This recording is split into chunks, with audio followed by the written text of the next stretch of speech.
The VLGA has put together a council or professional development program that not only aligns with the Victorian Government's mandatory guidelines, but does so in a cost-effective and time-efficient way. The series of learning intensives planned for later in the year allow councils to partner with their neighbouring councils to deliver core training. All modules are covered in 6 half-day sessions, and because the learning is shared with other councils, the costs are significantly reduced. The VLGA also offers bespoke training and can customise a program that responds directly to the unique professional development needs of your council. No matter your preferred method of delivery, the VLGA Councillor Professional Development Program will increase councillor confidence and competence. To find out more, email vlga@vlga.org.au.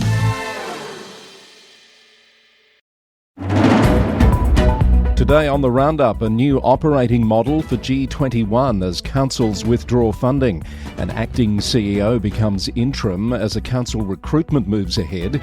Councils pushing back on housing and infrastructure projects. A New South Wales Council's CEO appointment moves to final steps.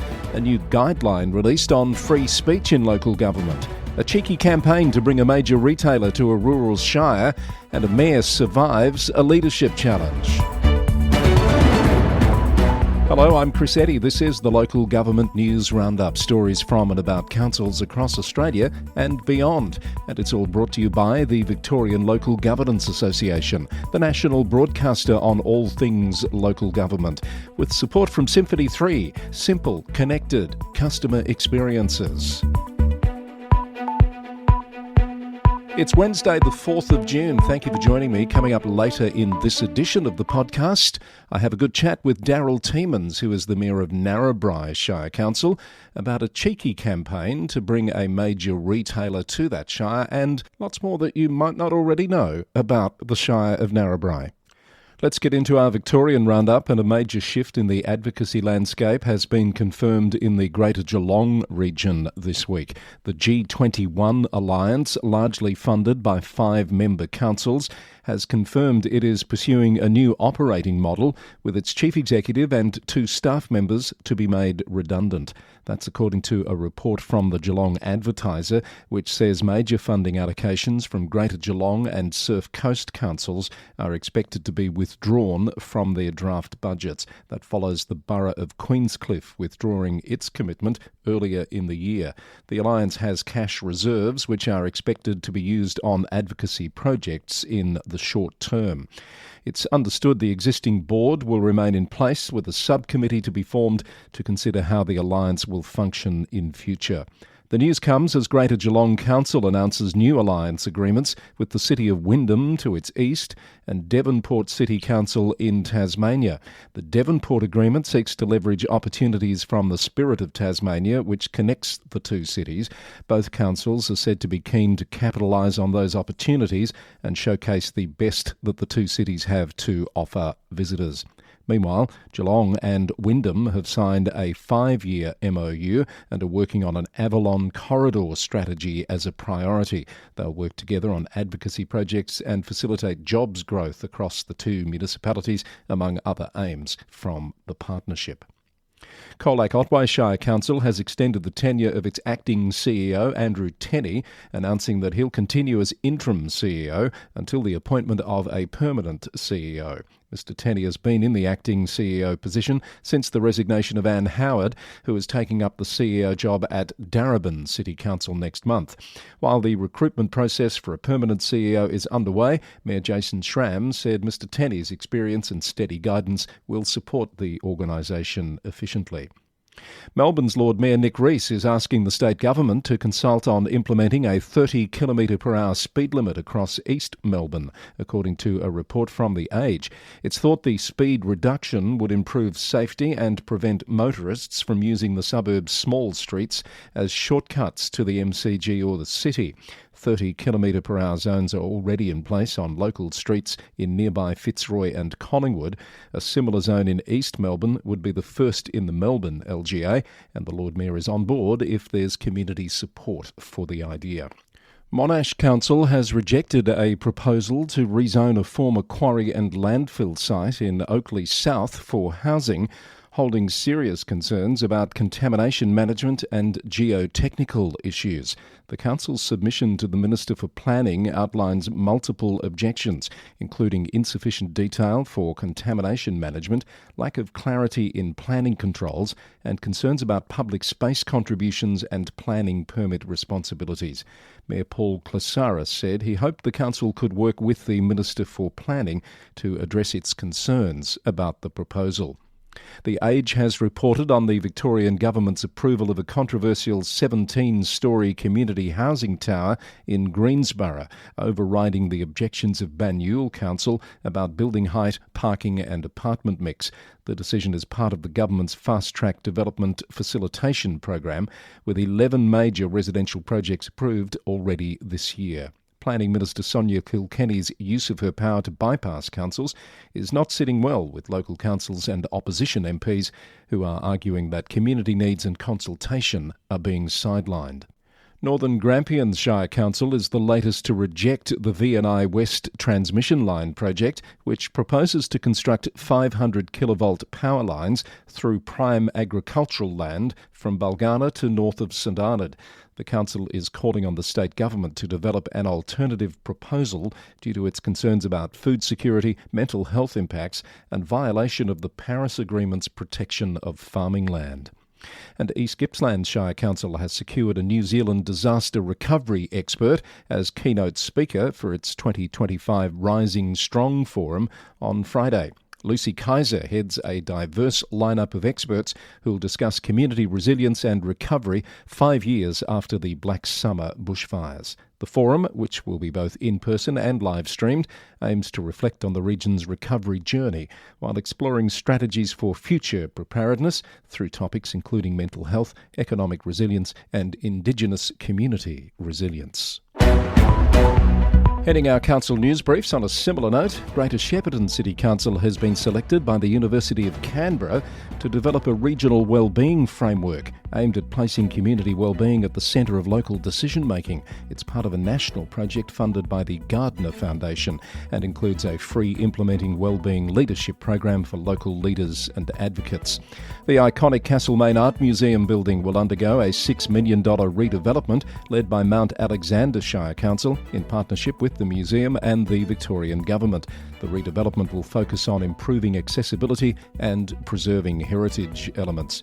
And West Wimmera Shire Council is exploring the potential transition of its maternal and child health services to West Wimmera Health Service. It's holding community meetings this month across Edenhope, Goroke and Caniva to discuss the changes and gather feedback. The proposed transition aims to ensure long-term service sustainability and enhance wraparound care for local families.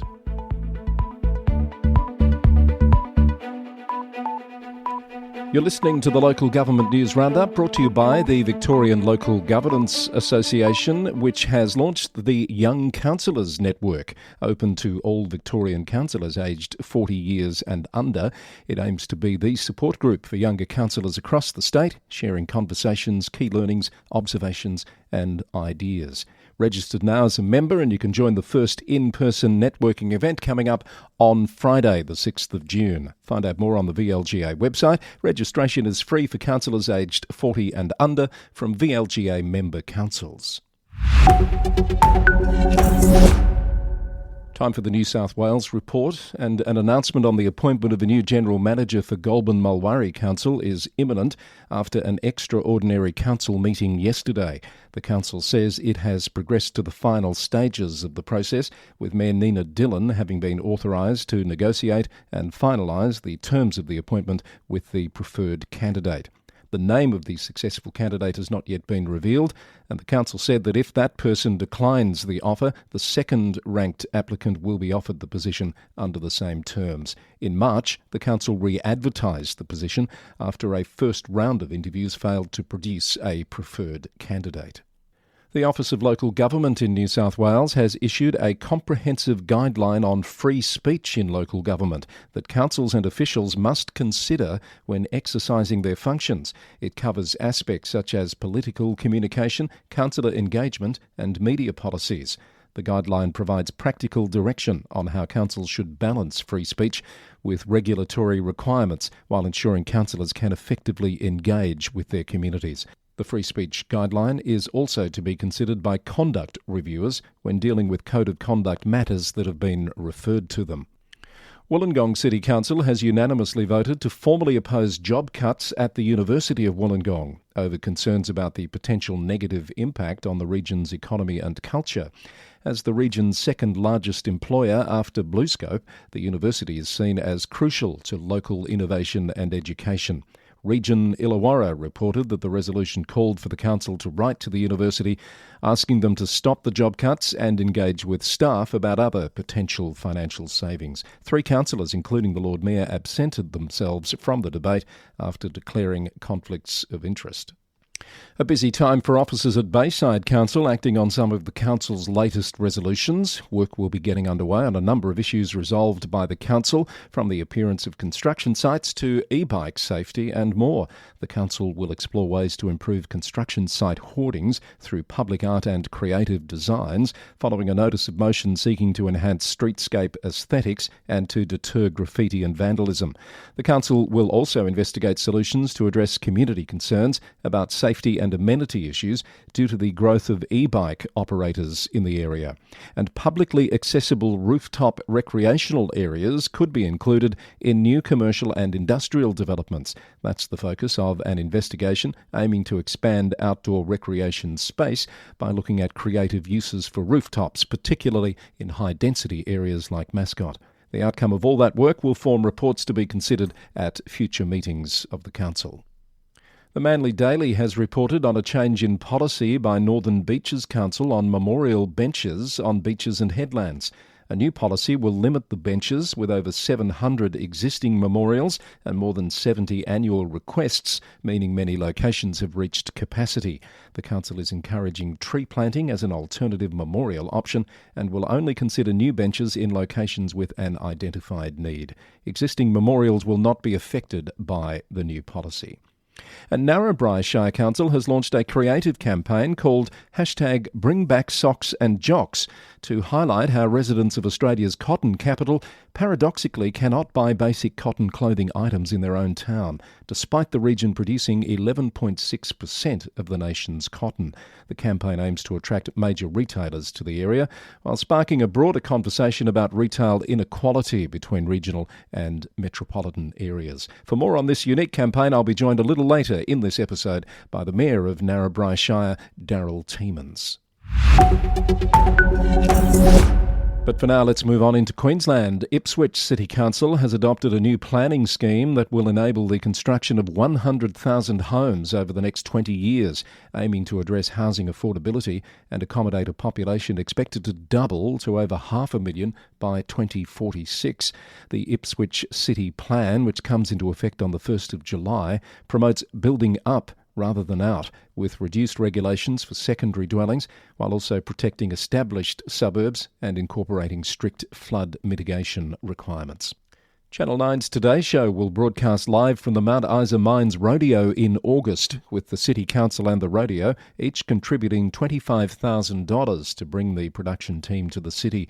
The national television coverage is seen as an invaluable opportunity to promote Mount Isa's attractions and lifestyle to a wider audience, potentially attracting tourists and new residents to the region. And Central Highlands Regional Council is launching a free landscape-scale feral pig integrated control program targeting 4 key areas to combat the significant damage being caused by feral pigs to water quality, agricultural land and ecosystems. The 11-month initiative will employ innovative techniques, including drone monitoring, pig collaring, skill-building workshops and targeted control methods, with interested landholders being encouraged to register now. More council news briefs. Cairns Regional Council has endorsed its innovative Reconciliation Action Plan, which builds on 16 years of reconciliation work and focuses on strengthening relationships with First Peoples through 4 key pillars: relationships, respect, opportunities and governance. The City of Adelaide is hosting a massive free music festival called Make Music Day on June 21st, featuring over 220 performers across 40 venues from 9am to midnight. It's celebrating Adelaide's 10th anniversary as a UNESCO City of Music.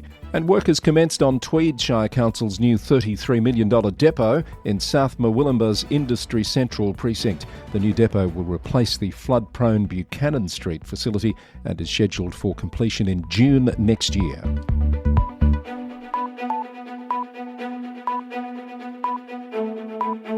To Tasmania, a recount for a position on Latrobe Council has resulted in the election of Lucy Gorniak from a field of 4 candidates. The recount was triggered by the resignation of Councillor Summer Metzke last month. Ms Gorniak, a family mediation worker, was elected with 384 votes, ahead of country music performer Gina Tiemens with 277 votes. A decision by Circular Head Council to close its office for 10 days during Easter and Anzac Day has come in for criticism and a push to avoid a similar occurrence in future.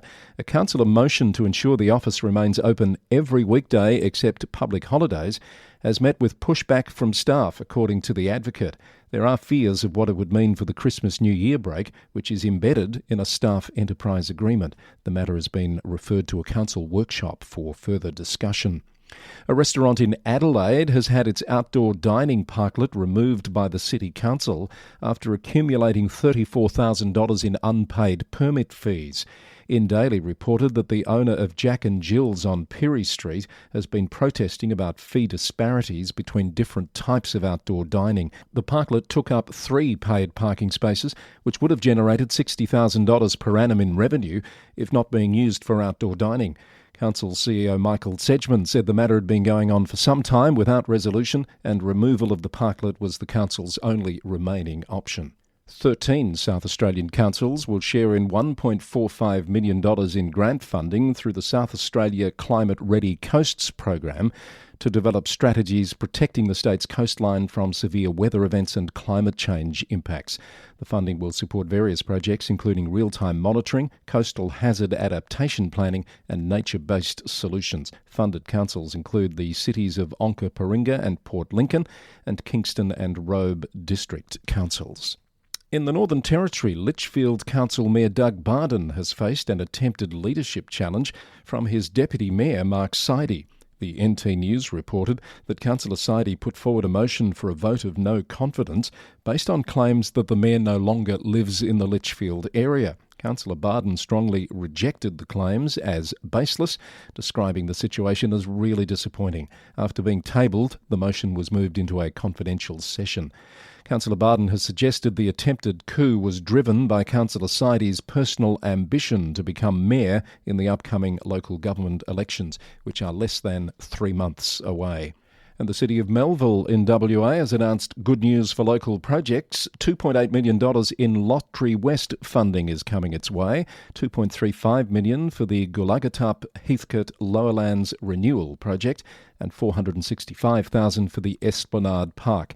The Gulagatup project, co-designed with traditional owners, will transform a waterfront site into a cultural and recreational space, incorporating First Nations knowledge and ecological improvements. The Esplanade Park development will feature community gathering spaces, native plantings and a children's playground celebrating First Nations culture. This is the Local Government News Roundup for Wednesday the 4th of June, brought to you by the Victorian Local Governance Association with support from Symphony 3. Check out their Smart Glue solution, which helps to provide simple, connected customer experiences. Head to symphony3.com to find out more.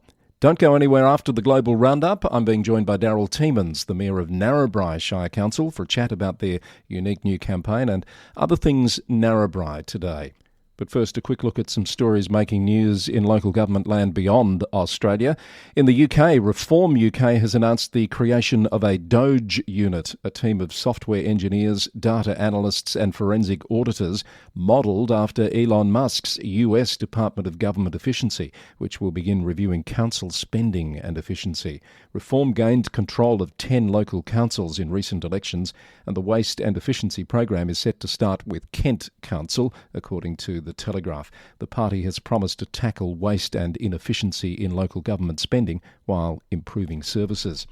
The Serious Fraud Office has launched an investigation into an alleged multi-million pound fraud against Thurrock Council, which invested £655 million in Rockfire Capital's solar farm bond scheme between 2016 and 2020. The Essex-based council was declared bankrupt in December 2022 and is pursuing civil claims against Rockfire and its owner, while multiple regulatory bodies also investigate the case, according to reporting from Yahoo Finance. Thurrock Council said it would fully support the investigation, which it had been calling for as a vital step towards securing justice and ensuring accountability for its communities. UK councils are warning about the potentially life-threatening dangers of stockpiling disposable vapes as a ban comes into force. From the 1st of June, it's now illegal for businesses to sell or supply single-use vapes, and there are concerns as research shows 82% of users intended to stockpile devices ahead of the ban. The ban followed advocacy from the Local Government Association, warning of environmental hazards and fire risks from lithium batteries, as well as the risks of nicotine addiction. In the US, Georgia's Columbus City Council has voted 7-3 to terminate the employment of city manager Isaiah Hugley, the city's longest-serving and first black city manager, just 7 months before his planned retirement. Mr Hugley has served in the role for 2 decades, having started with the city in 1984, working his way up from an assistant director position to becoming city manager in 2005. WRBL reported that the termination comes amid controversies, including a legal dispute between Mr Hugley and 6 councillors and investigations into the city's finance and animal control departments. From Canada, a watchdog organisation is calling for an end to the practice of municipal governments receiving free tickets to events at public venues, following a CBC News investigation that revealed cities in British Columbia have received hundreds of complimentary tickets worth thousands of dollars. The investigation has raised concerns about ethical implications, particularly in cases like Kamloops, where city councillors received valuable Memorial Cup tickets after approving facility upgrades. And the Federation of Canadian Municipalities has released a comprehensive report highlighting the untapped potential of rural Canada and calling for a bold federal municipal partnership to address key challenges such as infrastructure, digital connectivity and public safety. The report is the first of its kind in 7 years and emphasises that rural communities are essential to national prosperity, recommending specific actions through a national prosperity partnership to ensure equitable support and sustainable growth across all communities. Earlier in today's program, I told you about a new campaign in Narrabri Shire in New South Wales, which is getting attention for its humorous approach to a serious issue. The creative campaign, called #BringBackSocksAndJocks, is highlighting how residents of Australia's cotton capital paradoxically can't buy basic cotton clothing in their own town for lack of a major retailer.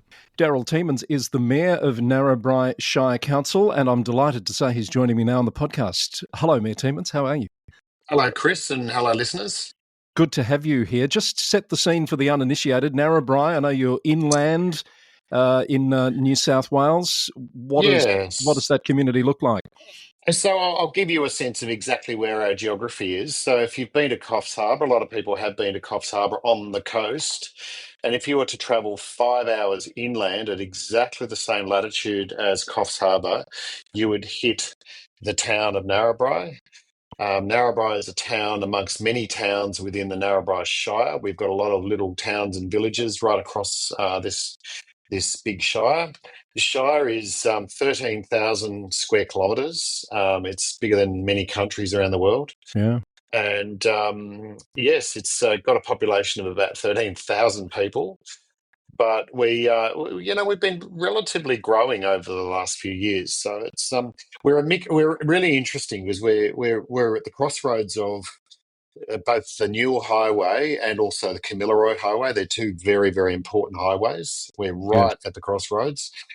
And we're also at the crossroads of 2 major railways as well. So we've always been a logistics town. We've always been a shire that's grown a lot of agricultural products. We've got Weewar, which is the cotton capital of Australia, is located to our western part of the Shire. We've got Narrabri, which is obviously another important town. We've got Boggabri, and we have a number of other areas. But we're what's called the slopes and plains, so the Right. northwest slopes and plains. So you've got the mountains. We've got these massive mountain ranges in the middle of the Shire, which is Mount Caputo National Park, with an alpine climate up there that gets a bit of snow sometimes in Right. winter, and it's got Okay. a real lovely alpine climate up there during summer. And then we've also got the flat plains where there's hardly a degree of movement, and Yeah. there's particularly when we get floods, the water just stays there for weeks. Right. I was So going to we've ask got you this about. incredible contrast between the old mountain ranges, the Nandi War, the old volcanic Nandi War mountain ranges, Right. and the rich plains where all the volcanic, lovely minerals basically have settled over millions of years. So it's Right. very fertile country.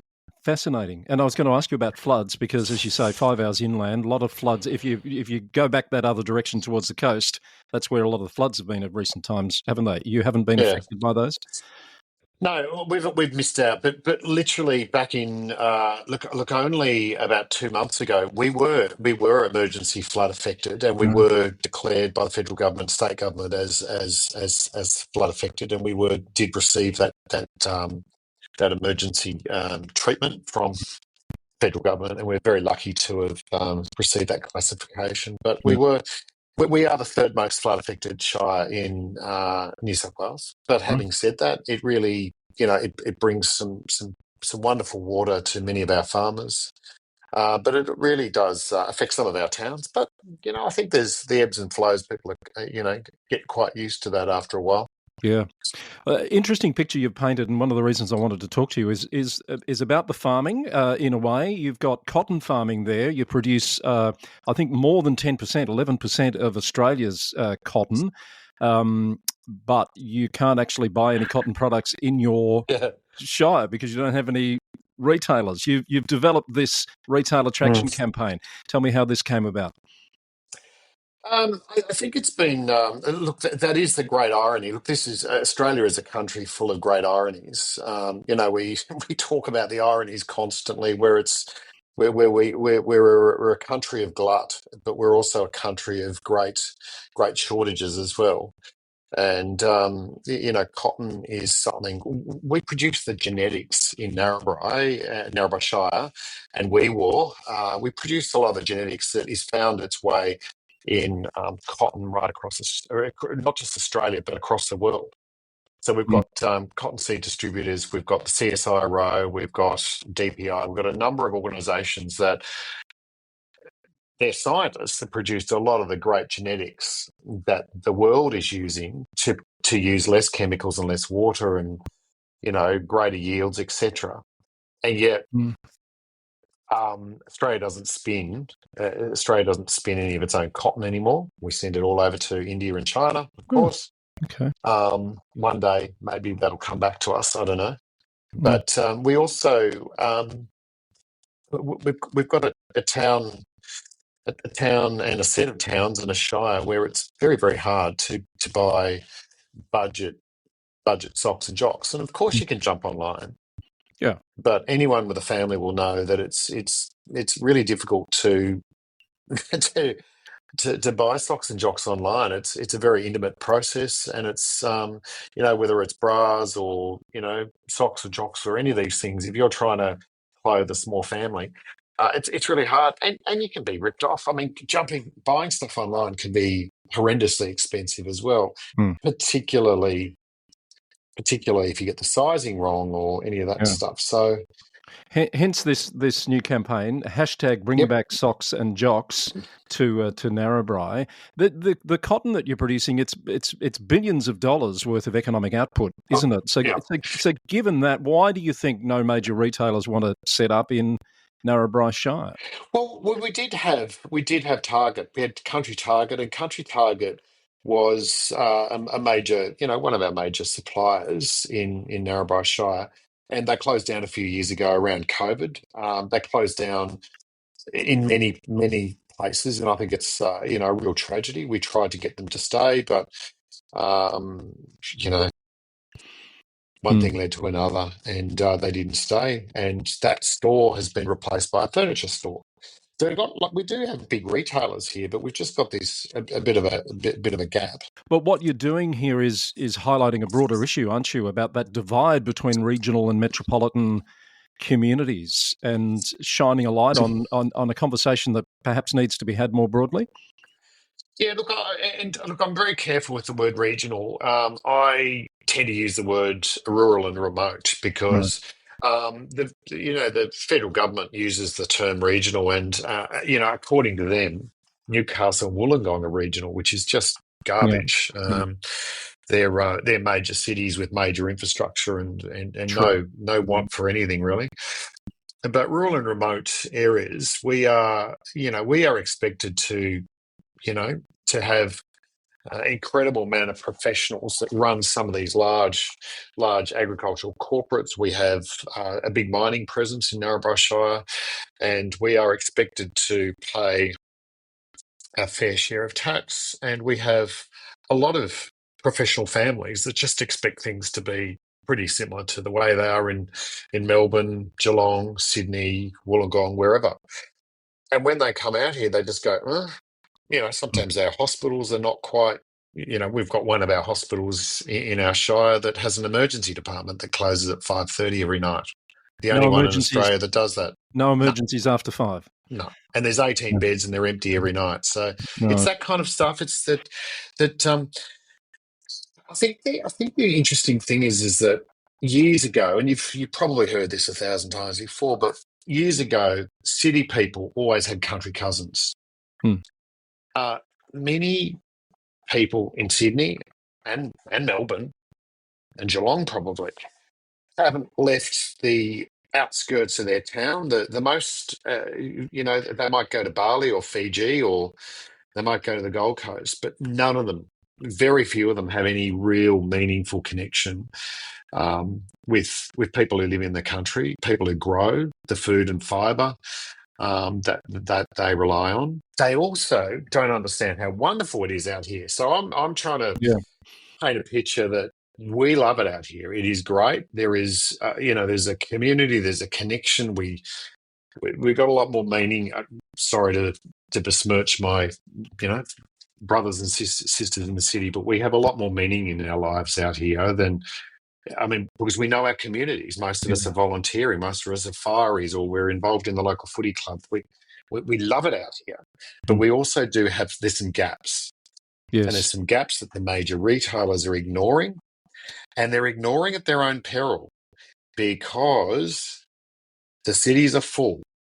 There's very little room in Sydney for anyone else to fit. True. And houses are, Wollongong and Newcastle are pricing young families out of the market. We are finding people are moving out to Narrabri. I was about to ask you that very question. We've seen the latest regional movers index just in the last little while, and there's been a bit of shift there away from the likes of the Sunshine Coast. Geelong, where I am, is at the top of the list for the first time, I think. Are you seeing a lot of that out into areas like Narrabri? We had about a year or two ago, I think it was um, Domain published the list of local government areas with the highest appreciation in rents and also the highest appreciation in house prices, and Narrabri was right at the top of the pile. Now that's Mm. good and bad. Yeah. It just means that we need to start building more houses as well. But it just shows that we're quite popular. There's a plethora of jobs out here, and they're good, well-paying jobs. And we're finding a lot of young families. They're staying here. They're choosing the lifestyle. They see that there's something special about being in an area like Narrabri Shire. And a smart retailer would get in now and go first mover advantage. I'm going to get in there and I'm going to establish my tentacles in a town like Narrabri before any of my competitors get in, because we've just had approval for another 2,100 homes to be built in the next 20 years. New South Wales Planning has approved a rezoning out in a flood-free part of our shire, and Hmm. that's a whole new suburb. I mean, Yeah. that's a lot of homes, that's a lot of families. That's very exciting, and a smart retailer would get on board with that Mm. and establish that right there and then. It is exciting, and a new CBD centre planned as well, I believe. That's right. Look, we've got some really exciting moves, and we're also looking at a new industrial area, looking at a new inland port with some new industrial, some industrial activity in there as well. Yeah. So things are on the move. Like this is Narrabri Shire is the second largest local government area for agricultural production in the country.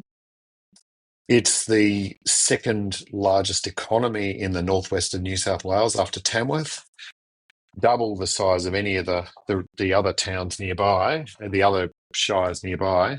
Yeah. And it's just bleedingly obvious that a big W or a Best and Less or a K Hub or even Country Tiger, we'd welcome you back in. We don't feel abandoned by you. We'd welcome you back in. I'd roll out the red carpet. I literally would roll out the red carpet if any Yeah. of these retailers would come banging on our doors. Yeah. And I said to someone only a couple of days ago that if they need me and the general manager to jump on a plane and woo them in any way we can, we would do that Mm. across the country just to get one of these big box budget retailers back in our town. We'd love to have that. So. You've used some humour in this campaign, which I think sometimes that cuts through more than anything else. What sort of a reaction or response are you getting thus far? My LinkedIn profile is an interesting one. I always gauge that as a. I mean, I've had that LinkedIn profile for I don't know 20, 30 years, Mm. and I had so many clicks from major retailers, so it must be getting through. Good. Good. And talking to our real estate agents in town, we've had inquiries. So I don't know. Is that a measure of success? It was a very small investment that we made in this. We didn't spend a huge amount, but we've used a lot of earned media, like your wonderful podcast and others. But I think it's having the impact. The humour is great. Like even there's a fellow there with a picture of a pair of undies on the wall, a framed pair of underpants. Yeah. He's a former mayor. He's a absolutely wonderful George Seville, and he's a Yeah. former mayor and Right. a very quiet achiever. And I'm so surprised that he agreed to go in this, but I'm really impressed. I mean, there's a Yeah. lot of humour in that. Us locals, we recognise everyone in that, and we're just Terrific. No, there's it's a some great. really bad acting in it. They're like me. I mean, Great. my acting is terrible. It's terrible, but yeah, That's they good. conned me into it, and I thought, oh well, why not? It cuts through. And was the concept developed in house, or did you get some It external was assistance in it that? was developed with. I mean, look, we've got a few staff members in our business development team, and also we had a communications firm get involved in that. So yeah, collaboratively, I think. I don't know where um, the actual idea of the actual ad came from, but it's certainly very clever. I've had a few journalists who have been a bit cheeky. They've phoned me up and they know me through other things, but they've gone, Darrell will only run this story if you um, if you send us some photos of you in jocks and socks with the mayoral chains. And I said, look, I would do anything for Narrabri Shire, I promise, anything for it. But I do have my limits, Yeah, that might be and taken I and too. I do think that the people of Australia don't want to see me in socks and jocks. Maybe 30 years ago, but not anymore. We thank you. We Yeah, thank yeah, you for that very sensible decision. I Darrell, agree. best of luck with that. It's great to see that people are No noticing, and worries. and and I know that there'll be marketing and comms teams at other councils around the country looking at this and thinking, why didn't we think of this? And thinking, Yeah. how can they approach their particular issues in a similar way? Can I just, Mm. before I let you go, ask you a couple of questions about you? You've been mayor, I think, Yep. for a couple of years, councillor a couple of years before that. How Yep. how are the mayoral robes fitting you? Are you enjoying the role? This is a good question. Actually, I'm glad you asked that because Narrabri is only one of the only shires around the area that doesn't have mayoral robes. We've got chains, but we don't have robes. robes. Right. Up the road, Maureen Mayer, she wears a fluffy thing, but Yeah. we're a pretty down to earth kind of Shire here, and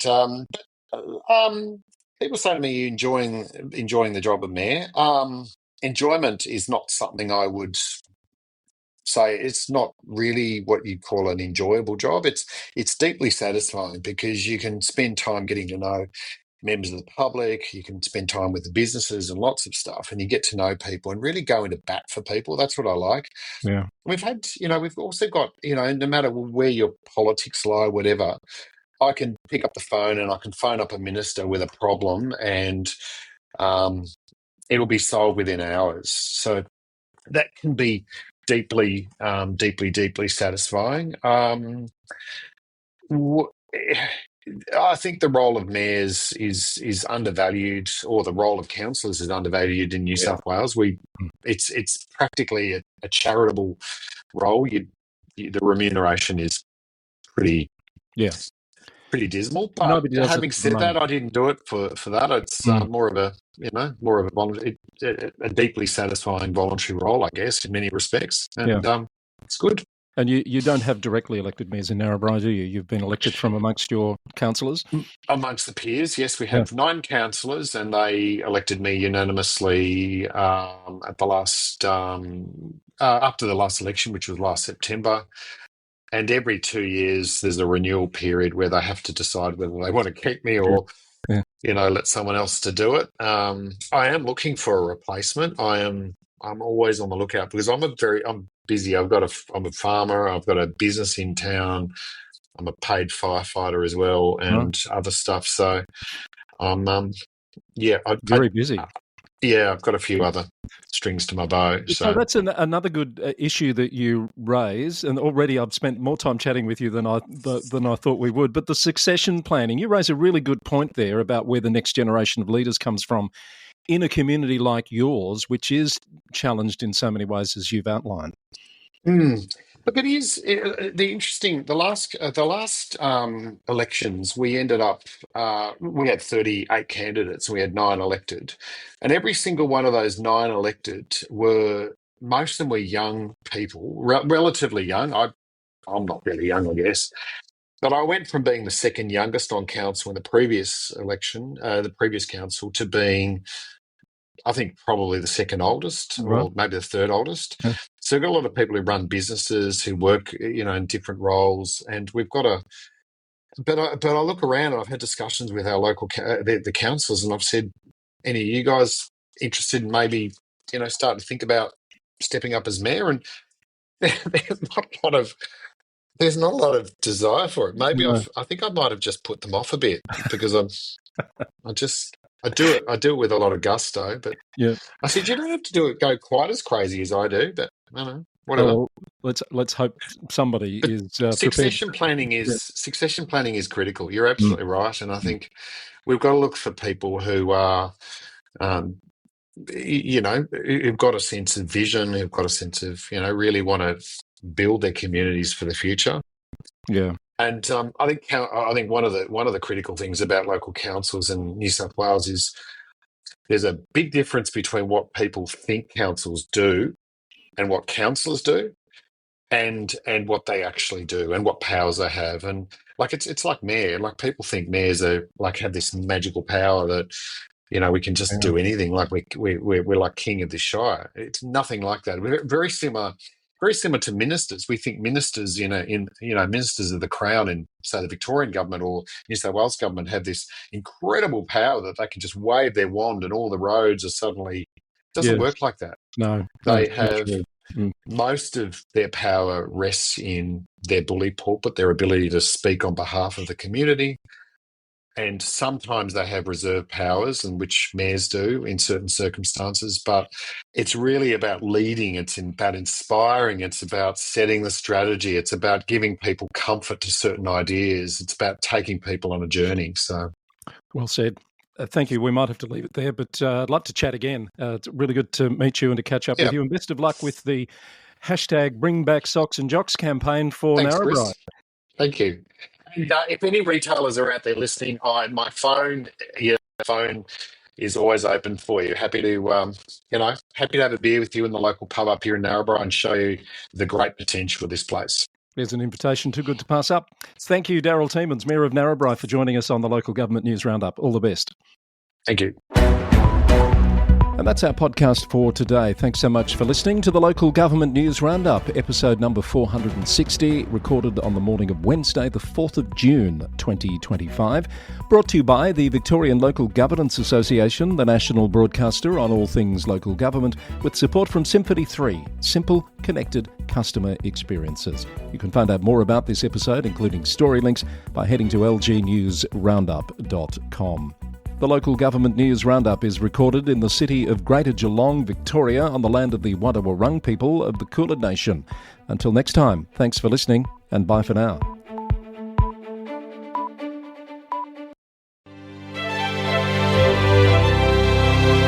I'm thrilled to welcome Symphony 3 to the Local Government News Roundup family. If you're a local council, you know how challenging it can be to manage data across all your different systems. That's where Symphony 3 comes in. They've developed Smart Glue, a platform that integrates over 55 council systems, automating data flow without the need for manual work. It turns confusion into simplicity. With Smart Glue, councils save time, reduce errors and empower staff to focus on what really matters. Their clients see a real difference, up to 20% boost in productivity, with savings of over $30,000 per integration every year.